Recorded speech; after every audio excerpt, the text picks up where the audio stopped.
मौत एक ऐसा सच है जिससे हर इंसान हर दिन भागने की कोशिश करता है। हम सब जिंदगी की भाग दौड़ में ऐसे उलझे रहते हैं जैसे हमें इस दुनिया में हमेशा रहना है। कभी घर की चिंता, कभी पैसे की चिंता, कभी रिश्तों का बोझ, कभी मान सम्मान की दौड़। लेकिन एक पल ऐसा आता है जब दुनिया की हर ताकत, हर दौलत, हर पहचान और हर घमंड एकदम छोटा पड़ जाता है। वह पल जब इस शरीर और अंतिम विदाई के बीच सिर्फ आखिरी के 10 मिनट बचे होते हैं। मेडिकल साइंस इसे अलग अलग शब्दों में समझाता है, कभी मल्टी ऑर्गन फेलियर, कभी क्लिनिकल डेथ की प्रक्रिया, कभी शरीर के सिस्टम का धीरे धीरे बंद होना। लेकिन हमारे सनातन धर्म की आध्यात्मिक सोच, गरुड़ पुराण जैसे ग्रंथ और कई लोगों के नियर डेथ एक्सपीरियंस इस अंतिम समय को सिर्फ शरीर की समाप्ति नहीं मानते। वे इसे आत्मा की एक ऐसी यात्रा की शुरुआत मानते हैं जहां इंसान पहली बार अपने शरीर से अलग अपने अस्तित्व को महसूस करता है। कहते हैं, जब किसी मनुष्य की मृत्यु में सिर्फ 10 मिनट बचे होते हैं तो उसके आसपास की दुनिया धीरे धीरे धुंधली होने लगती है। कमरे में लोग खड़े होते हैं, कोई रो रहा होता है, कोई हाथ पकड़ कर बैठा होता है, कोई भगवान का नाम ले रहा होता है। लेकिन उस बिस्तर पर पड़ा इंसान एक ऐसी जुदाई से गुजर रहा होता है जिसे शब्दों में समझाना आसान नहीं।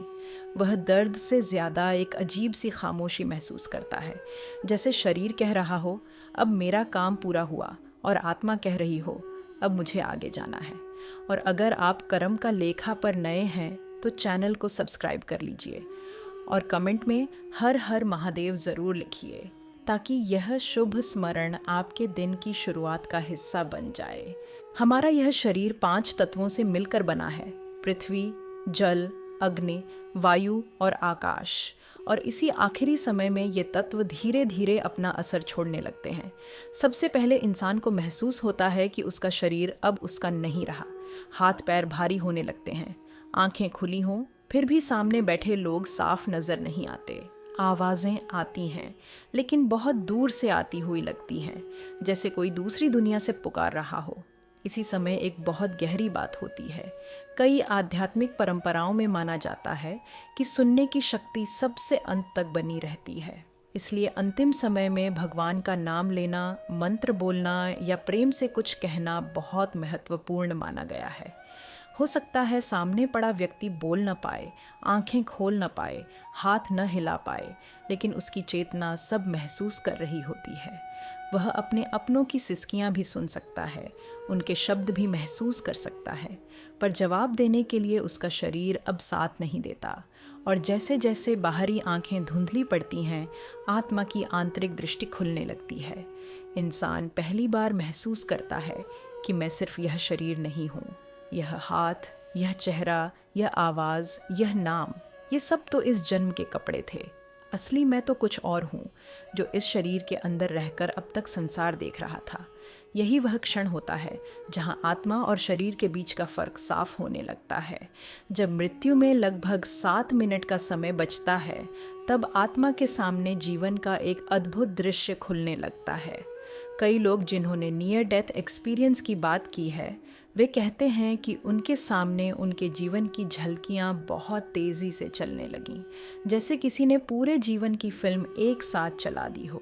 बचपन की बातें, जवानी के फैसले, किसी का दिल दुखाना, किसी की मदद करना, किसी को धोखा देना, किसी के लिए चुपचाप अच्छा करना, हर चीज़ सामने आने लगती है। आध्यात्मिक भाषा में इसे कर्मों का लेखा जोखा कहा जा सकता है। यह वह समय होता है जब इंसान अपनी ही अदालत में खड़ा होता है। वहाँ कोई बहाना काम नहीं आता। वहाँ यह नहीं चलता कि मैंने मजबूरी में किया था, गुस्से में कर दिया था, सब लोग ऐसा करते हैं, या मेरे पास कोई और रास्ता नहीं था। आत्मा के सामने बात बहुत साफ हो जाती है। उसने किसके साथ अन्याय किया, किसका विश्वास तोड़ा, किसकी मजबूरी का फ़ायदा उठाया, और किस पल उसने अपने स्वार्थ से ऊपर उठकर किसी का भला किया, सब एक एक करके सामने आता है। उस समय यह मायने नहीं रखता कि इंसान ने कितना पैसा कमाया, कितने लोग उसे जानते थे, उसका घर कितना बड़ा था, उसकी गाड़ी कितनी महंगी थी, या समाज में उसका कितना रुतबा था। उस पल तराजू पर सिर्फ कर्म रखे जाते हैं। अगर जीवन भर इंसान ने दूसरों को छलकर, दबाकर, नीचा दिखाकर या स्वार्थ में जीकर समय काटा है, तो आत्मा के भीतर एक तेज पछतावा उठता है। और अगर उसने करुणा, ईमानदारी, धर्म और दया के साथ जीवन जिया है, तो उस अंतिम समय में उसे एक अलग तरह की शांति महसूस होती है। उसे समझ आता है कि संसार की कोई भी चीज़ सच में उसकी अपनी नहीं थी, साथ केवल कर्म जा रहे हैं। इसके बाद भौतिक दुनिया और सूक्ष्म दुनिया के बीच की दूरी और कम होने लगती है। मृत्यु से लगभग 5 मिनट पहले आत्मा को ऐसा महसूस हो सकता है कि उसके आसपास कुछ ऐसी उपस्थिति है जिन्हें कमरे में बाकी लोग नहीं देख पा रहे। कई लोग अपने अंतिम समय में अपने पुराने प्रियजनों, पूर्वजों या उन लोगों का नाम लेते हैं जो पहले ही इस दुनिया से जा चुके होते हैं। कुछ लोग कहते हैं कि उन्हें कोई लेने आया है। कुछ लोग दूर किसी रोशनी की तरफ देखते हैं। कुछ लोग किसी अदृश्य व्यक्ति से बात करते हुए दिखाई देते हैं।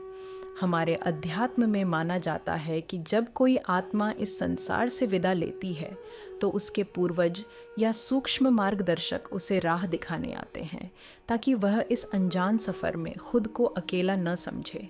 यदि व्यक्ति का जीवन सात्विक, शांत और धर्म से जुड़ा रहा है, तो उसे दिव्य प्रकाश, शांति और कोमल उपस्थिति का अनुभव हो सकता है। लेकिन गरुड़ पुराण में यह भी बताया गया है कि जिन लोगों ने जीवन भर अधर्म, छल, पाप और दूसरों को कष्ट देने वाले कर्म किए हैं, उन्हें अंतिम समय में भय, भारीपन और डरावनी अनुभूतियां हो सकती हैं। यही कारण है कि कुछ लोग मृत्यु से ठीक पहले बहुत बेचैन हो जाते हैं। वे कुछ कहना चाहते हैं पर बोल नहीं पाते, उंगलियां हिलाना चाहते हैं पर शरीर जवाब नहीं देता, परिवार को बताना चाहते हैं कि वे क्या देख रहे हैं, लेकिन जुबान साथ छोड़ चुकी होती है। बाहर से लोग सोचते हैं कि व्यक्ति सिर्फ सांस के लिए संघर्ष कर रहा है, लेकिन भीतर आत्मा एक बिल्कुल अलग अनुभव से गुजर रही होती है। वह अपने शरीर में होते हुए भी उससे अलग होने की तैयारी कर रही होती है। जब अंतिम 3 मिनट बचते हैं, तो आत्मा को आगे की यात्रा का संकेत मिलने लगता है। कई नियर डेथ अनुभवों में लोगों ने रोशनी, सुरंग, गहरी शांति या किसी खिंचाव जैसी अनुभूति का जिक्र किया है। कुछ लोगों को लगता है कि वे अपने शरीर से ऊपर उठ रहे हैं। कुछ कहते हैं कि उन्होंने अपने शरीर को बाहर से देखा। कुछ लोगों ने बताया कि उन्हें ऐसा लगा जैसे कोई प्रकाश उन्हें अपनी ओर बुला रहा है। आध्यात्मिक दृष्टि से यह वह समय माना जाता है जब आत्मा शरीर से अपना मोह छोड़ने लगती है। उसे धीरे धीरे समझ आता है कि यह शरीर केवल एक वस्त्र था जिसे अब उतारने का समय आ गया है। जिन रिश्तों को वह अपना सब कुछ समझती थी, वे उसी कमरे में खड़े होते हैं, लेकिन आत्मा अब उनके बीच रहकर भी उनसे अलग होने लगती है। मोह के धागे एक एक करके ढीले पड़ने लगते हैं। कोई बेटा रो रहा होता है, कोई पत्नी हाथ पकड़कर बैठी होती है, कोई माँ भगवान से प्रार्थना कर रही होती है, लेकिन आत्मा जानने लगती है कि अब यह सफ़र अकेले तय करना है। अंतिम 1 मिनट में शरीर की धड़कनें बहुत धीमी हो जाती हैं, सांसें टूट टूट कर चलती हैं, दिमाग में ऑक्सीजन की कमी होने लगती है। डॉक्टरों के लिए यह शरीर के बंद होने की प्रक्रिया है, लेकिन अध्यात्म इसे प्राणों के अंतिम सिमटाव की तरह देखता है। माना जाता है कि इस समय आत्मा शरीर के किसी एक केंद्र पर आकर ठहरती है और अपने कर्मों तथा चेतना के स्तर के अनुसार शरीर से बाहर निकलने की तैयारी करती है। हमारे शास्त्रों में ऊर्ध्व गति और अधोगति की बात कही गई है। जिन लोगों ने जीवन में साधना, धर्म, दया, संयम और सात्विकता को महत्व दिया, उनके प्राण ऊपर की ओर गति करते हैं, और जिनकी चेतना क्रोध, लोभ, वासना, छल और मोह में फंसी रही, उनके लिए यह विदाई भारी और कष्टपूर्ण मानी जाती है। इस अंतिम समय में आत्मा को एक गहरी ध्वनि, एक कंपन या ओंकार जैसी अनुभूति भी हो सकती है, जैसे पूरा ब्रह्मांड उसे याद दिला रहा हो कि अब लौटने का समय आ गया है। और फिर आता है वह शून्य क्षण। बाहर की दुनिया के लिए मशीनें सीधी लाइन दिखाने लगती हैं। डॉक्टर कहते हैं कि व्यक्ति अब नहीं रहा। घर वाले रो पड़ते हैं, कोई शरीर से लिपट जाता है, कोई भगवान को याद करता है, कोई विश्वास ही नहीं कर पाता कि अभी जो इंसान सामने था वह अचानक इतना शांत कैसे हो गया। लेकिन अध्यात्म कहता है कि उस क्षण आत्मा समाप्त नहीं होती, वह केवल शरीर के पिंजरे से बाहर निकलती है। कुछ क्षणों के लिए वह अपने ही शरीर को देख सकती है, वह अपने प्रियजनों को रोते हुए देख सकती है। वह जैसे कहना चाहती है, मैं खत्म नहीं हुआ, मैं यहीं हूँ, मुझे महसूस करो। लेकिन अब उसकी आवाज़ भौतिक दुनिया तक नहीं पहुँचती। उसका संपर्क उस शरीर से टूट चुका होता है जिसके सहारे वह इस संसार में बोलती, चलती, हंसती और रोती थी। अब उसके सामने केवल उसका कर्म लेखा होता है। कौन सा कर्म उसे आगे ले जाएगा, कौन सा कर्म उसे रोक कर खड़ा करेगा, कौन सा कर्म उसे शांति देगा और कौन सा कर्म पछतावे की आग बनकर सामने आएगा, यह सब उसी हिसाब से तय होता है जो उसने जीते जी लिखा था। मृत्यु के ठीक पहले इंसान अपना घर नहीं देखता, अपना बैंक बैलेंस नहीं देखता, अपना पद नहीं देखता, अपना चेहरा नहीं देखता। वह अपना हिसाब देखता है, किसका दिल दुखाया, किसका साथ दिया, किसका हक छीना, किसके आंसू पोंछे, किसके भरोसे को तोड़ा और कब अपने मन की अच्छाई को दबाकर गलत रास्ता चुना। आखिरी समय में यही सब सामने आता है। इसलिए अपने आज को हल्के में मत लीजिए।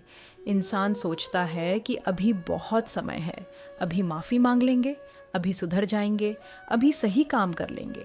लेकिन जीवन किसी को तारीख बताकर मौका नहीं देता। जो कर्म आज किए जा रहे हैं वही कल आत्मा के सामने खड़े होंगे। धन, संपत्ति, नाम, पद, पहचान, ये सब इस धरती के नियम हैं। मृत्यु के उस पार इनकी कोई कीमत नहीं रहती। वहाँ अगर कुछ साथ चलता है तो वह पुण्य, सत्कर्म, दया, सच्चाई और साफ नीयत होती है। इसलिए किसी का दिल मत दुखाइए, किसी की मजबूरी का फ़ायदा मत उठाइए, किसी के साथ छल करके यह मत सोचिए कि बात ख़त्म हो गई। बात ख़त्म नहीं होती, वह कर्म बनकर आपके लेखे में जुड़ जाती है। याद रखिए, जब इस दुनिया से जाने का वक्त आएगा तब कोई सिफारिश काम नहीं आएगी, कोई दौलत साथ नहीं जाएगी, कोई घमंड बचाने नहीं आएगा। उस आखिरी पल में अगर कुछ आपके साथ खड़ा होगा तो वह सिर्फ आपके कर्म होंगे, क्योंकि इंसान दुनिया से खाली हाथ जाता है लेकिन खाली हिसाब लेकर नहीं जाता, और कर्म का लेखा कभी मिटता नहीं है। अगर आपको वीडियो अच्छी लगी हो तो वीडियो को लाइक करें, कमेंट में लिखें हर हर महादेव और इसे अपने परिवार और दोस्तों के साथ शेयर करें। अगर आप नए हैं तो चैनल को सब्सक्राइब कर लीजिए। हमारा लक्ष्य है जल्द ही 50,000 सदस्यों का परिवार बनाना और इसमें आपका साथ बहुत मायने रखता है। अगली वीडियो इस शनिवार शाम 7 बजे आएगी। तब तक अपना और अपने अपनों का ख्याल रखिए। हर हर महादेव।